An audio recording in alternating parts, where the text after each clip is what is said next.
લેબનાનના બેરૂતમાં પણ હિઝબુલ્લાહના ઠેકાણા ઉપર હુમલો કરવામાં આવ્યો છે। બેરૂતમાં હિઝબુલ્લાહના ઠેકાણા ઉપર ઇઝરાયલનો હુમલો।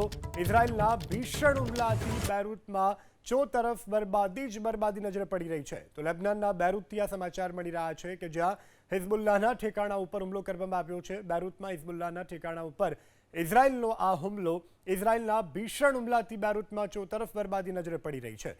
આ દ્રશ્યો પણ આપ ટીવી સ્ક્રીન પર જોઈ રહ્યા છો। હુમલા જે રીતે કરવામાં આવી રહ્યા છે, રહેણાંક વિસ્તારમાં મોટા મહત્વના ઠેકાણાઓને સતત નિશાન બનાવવામાં આવી રહ્યા છે। લેબનાનના બેરૂતમાં પણ હિઝબુલ્લાહના ઠેકાણા ઉપર હુમલો કરવામાં આવ્યો છે। બેરૂતમાં હિઝબુલ્લાહના ઠેકાણા ઉપર ઇઝરાયલનો હુમલો, ઇઝરાયલના ભીષણ હુમલાથી બેરૂતમાં ચોતરફ બરબાદી જ બરબાદી નજરે પડી રહી છે। તો લેબનાનના બેરૂતથી આ સમાચાર મળી રહ્યા છે કે જ્યાં હિઝબુલ્લાહના ઠેકાણા ઉપર હુમલો કરવામાં આવ્યો છે। બેરૂતમાં હિઝબુલ્લાહના ઠેકાણા ઉપર ઇઝરાયલનો આ હુમલો, ઇઝરાયલના ભીષણ હુમલાથી બેરૂતમાં ચોતરફ બરબાદી નજરે પડી રહી છે। આ દ્રશ્યો પણ આપ ટીવી સ્ક્રીન પર જોઈ રહ્યા છો।